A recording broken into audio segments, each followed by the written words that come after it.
Today I'm going to make the biggest gamble of my entire career, risk several $100, quite a few in fact, all to see if I can make probably the most beautiful wallet I have ever made.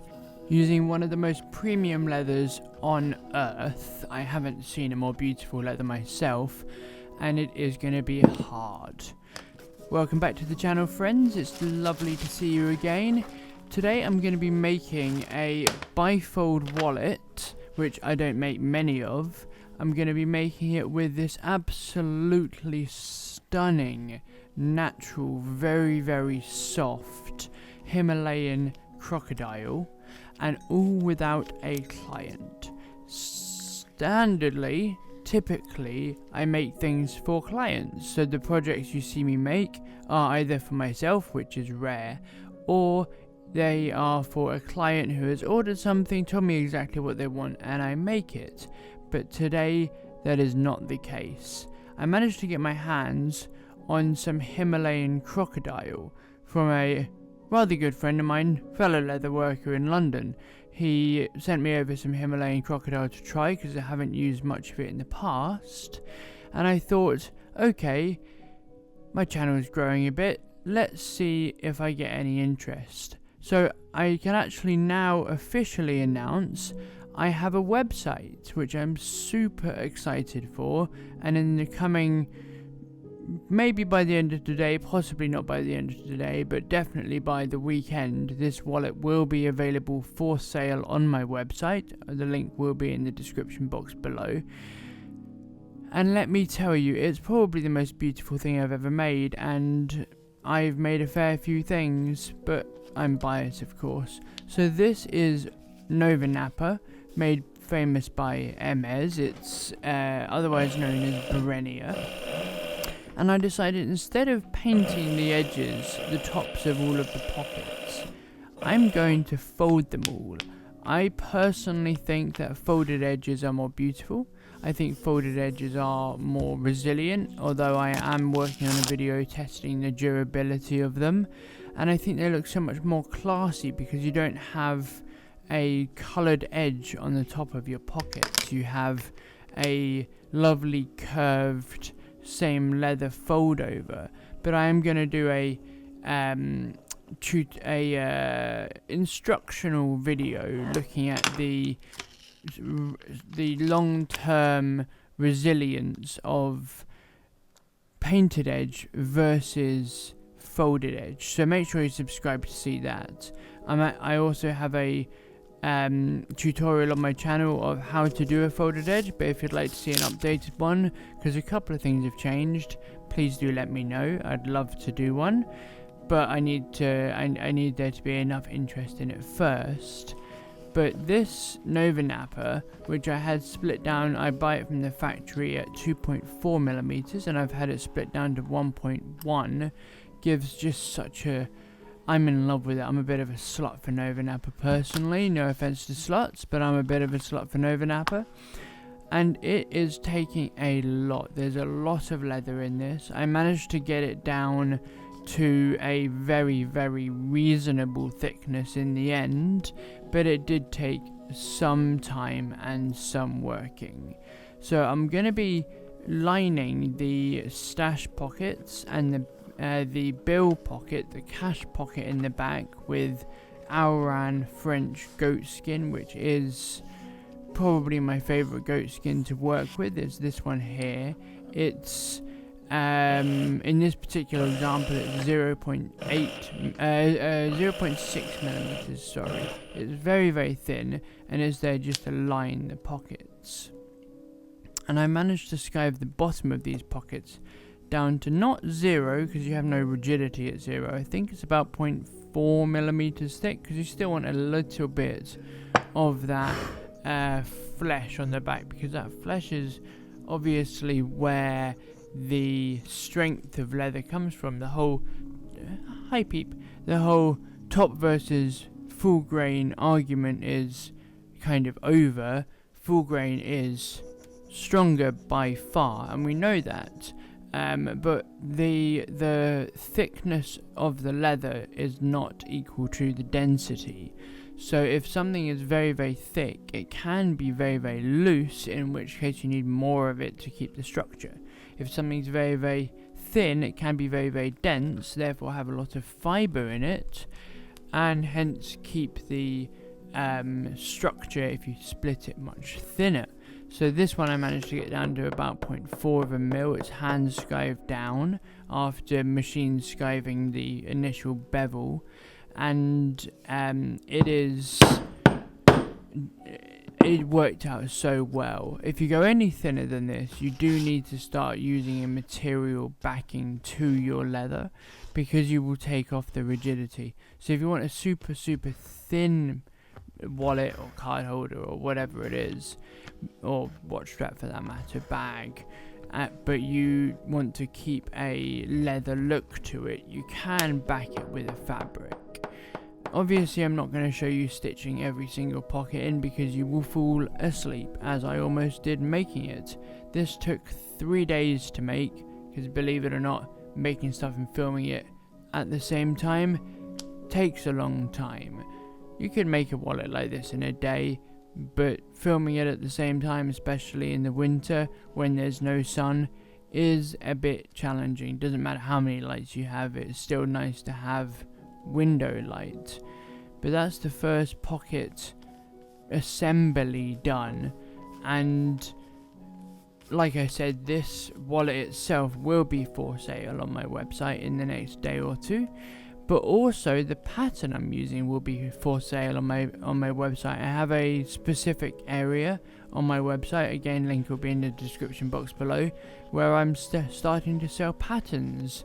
So if you're a leather worker and you don't particularly want to buy the wallet itself, but you want to make one yourself, that pattern is available, or will be very shortly, to buy, to have your own go at making a beautiful bifold wallet.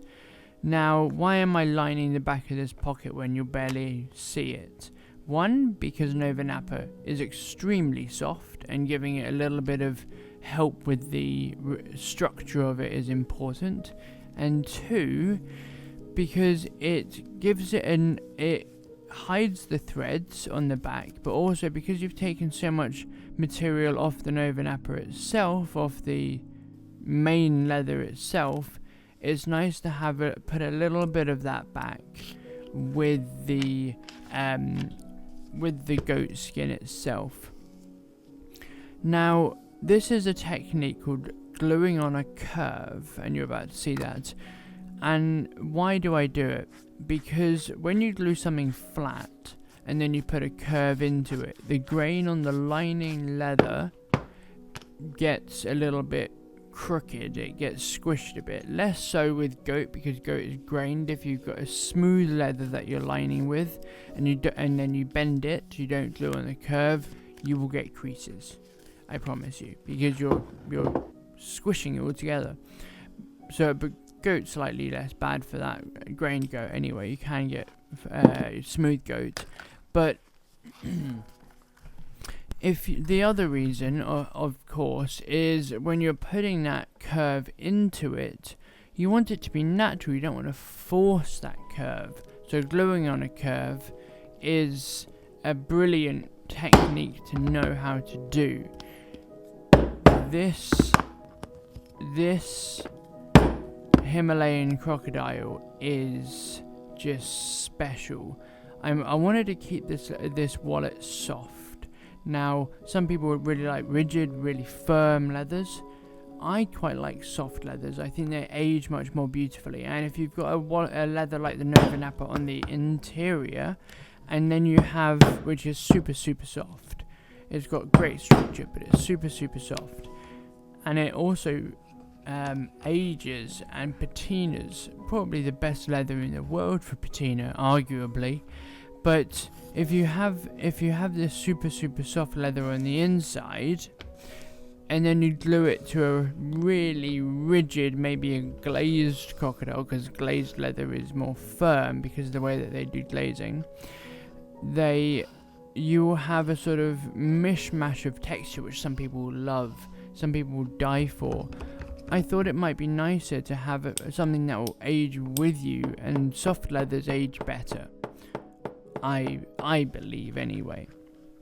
Again, gluing the this panel on a curve as well. This is the panel that you will be sticking and attaching the pocket assemblies to, because obviously there's two big panels. There's the panel that you attach the pocket assemblies to, and there's like this, and there's the panel that you glue this to, you attach this to, and between those two panels it becomes your cache slot.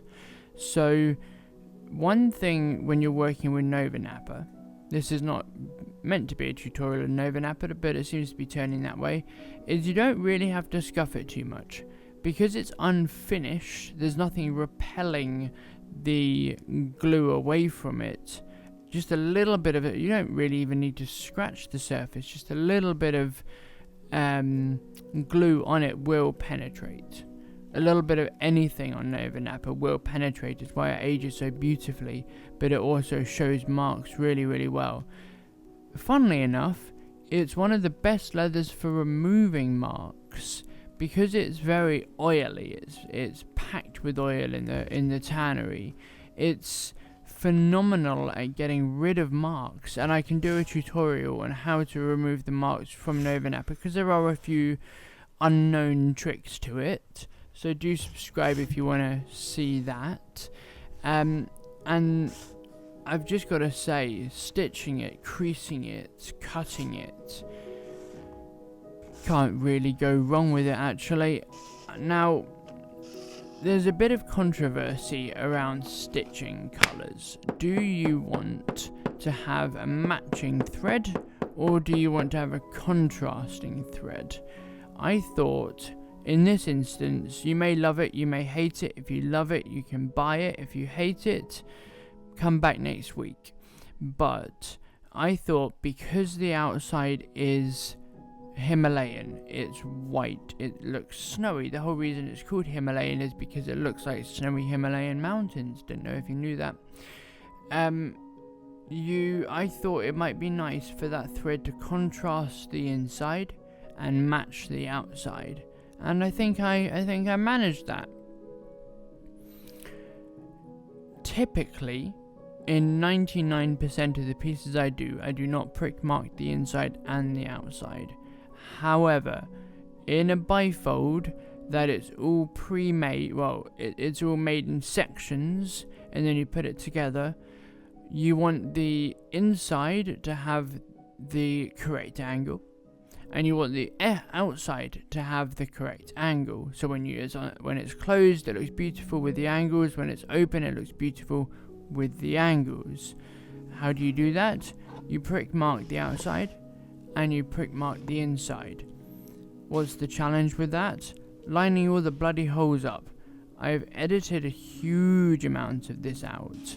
It took maybe 20 seconds per hole just to get the needle through all of the layers, because it is a nightmare to line it up perfectly. So take your time with that so you don't poke any extra holes. But there we go, we are all done. You're about to see the finished result, and I'll leave it there. Like, comment, subscribe, and if you want to buy it, the link is down below. I will see you next time. Take care.